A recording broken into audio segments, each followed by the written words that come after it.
Glad you could join me again today.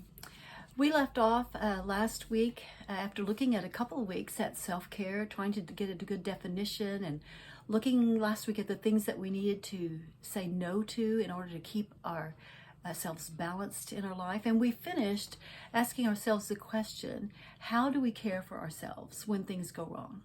You know, I think this is a very important question to consider because it's really too easy to look at self-care as like a fix-all or an easy way out. We tend to think, though, if I do everything right, then nothing bad will happen. But self-care is not a promise that nothing bad will happen. Life still happens, and we still have the responsibility to care for ourselves. So how does self-care work when you get the diagnosis of cancer? Or what do you do when your child goes off the track? Or how about when your marriage is dissolving before your eyes? Well, I've found that self-care is even more important when we face these difficult and hard things. When I have faced hard times, I know that I need to concentrate even more distinctly on my self-care, to control myself and to navigate with wisdom. Otherwise, fear and frustration take over, and I eventually lose hope, and I fall into despair, and then that negative downward spiral begins, and it takes over, and everything in my life suffers.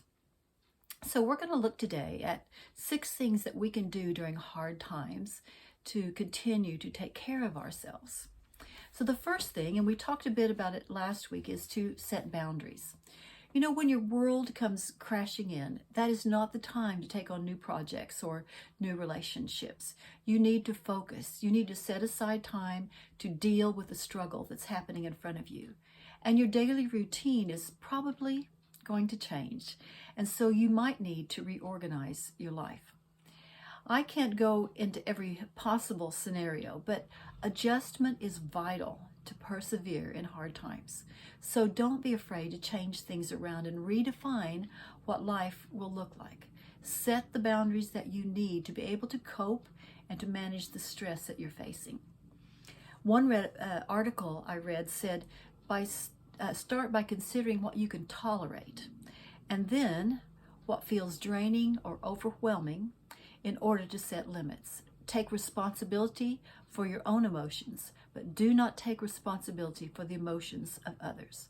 Conserve your emotional energy for important things. And I think that sounds like good advice. I know that is a posture that I take when I face hard times. I conserve my energy by setting boundaries and focusing on what is important each day, only dealing with what I can deal with, and not letting guilt or any pressure force me into doing things that push me too far in the fact that I'm not able to cope. Because even in the middle of hard times, we still must cope. There are some things that must be done, and we want to get the most important things done. Another thing you can do during hard times is to move. You know what? Exercise will boost your mental health and it eases stress. So fit in some kind of movement every day. Even a short walk or a bike ride or a few jumping jacks will even help. Just get your body moving. You might also benefit from just reading or singing or listening to music. These things help your mind to detach from the crisis or the current stress that's happening and will help you maintain equilibrium. The worst thing you can do is to sit on the couch and worry and eat chocolate. I know it sounds like a good thing to do, but that's not good health care. At least don't do it for very long. Get up and move, and you'll find your body will respond much better. Meditation is another effective tool when we're facing hard times. Remember, though, that meditation is not worrying. It's not conniving. It's not trying to figure out a situation or a way out. Godly meditation is thinking about God and His Word, His promises, and His ability. And when we focus on Him, we gain hope. And during hard times, we need all the hope we can get. I love the thought that David put out. Why art thou cast down, O my soul? Why art thou disquieted within me? You know, he was facing hard times. And what did he do? What did he say? Hope thou in God, for I shall yet praise Him, who is my health and strength of my countenance. He knew that hard times come and hard times go. So we need to keep that idea there as well. And remember that we can meditate on God and find the strength that we need in the middle of these. Meditation is a precious self-care tool because it gets our focus back in the right place and it gives us hope. When you're in the middle of a trial or hard time, rest is also very important. Not just sleeping, but actual rest. Rest includes taking a break from social media and turning off the phone. It's sitting in silence, spending time with people who nourish us. It's turning out for a nice cup of coffee or just enjoying the sunshine, resting. It's just stopping, isn't it? And Jesus called us to rest. Remember in Matthew chapter 11, verse 28 to 30, he says, "Come unto me, all ye that labor and are heavy laden, and I will give you rest. Take my yoke upon you and learn of me, for I am meek and lowly in heart, and ye shall find rest unto your souls, for my yoke is easy and my burden is light." Memorizing this verse or writing it on a card and keeping it close by gives you an opportunity to meditate on all that he's saying there. You might even benefit from writing it out in your own words. I think of it this way, like Jesus is saying, are you tired of the burden? Is life getting difficult or heavy? Then come here, my child. I want to hold you in my arms and give you rest. Let me teach you some new ways to cope. I understand what you're going through. I can lift that burden and make it feel much lighter. Will you come to me? You know, it's a great invitation the Lord gives us. And I know from my own experience that there have been times in the darkest of hours when I was able to take this invitation and rest my soul completely in the arms of Christ. And he gave me strength to carry on and to go forward with renewed courage. And he can do the same for you. So meditate and rest in him. Another thing I do to help me de-stress during trials is to do a brain dump.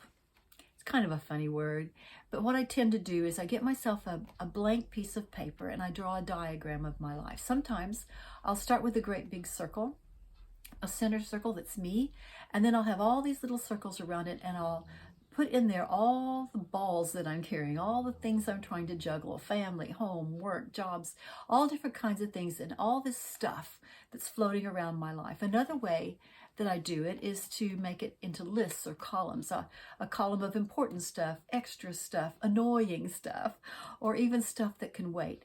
And then when I sort out my life this way and I can take care of myself better, I feel the pressure melt away because everything gets into the right category and I can focus on what's important. And sometimes we just need to look at our life and see what is it that we're dealing with, what can be shifted, what can be gotten rid of, what can wait for another day, and what is the most important things, and let those things surface to the top. The other smart thing to do during hard times is to ask and seek for help. When we think we must carry our burden alone, we are actually being unscriptural.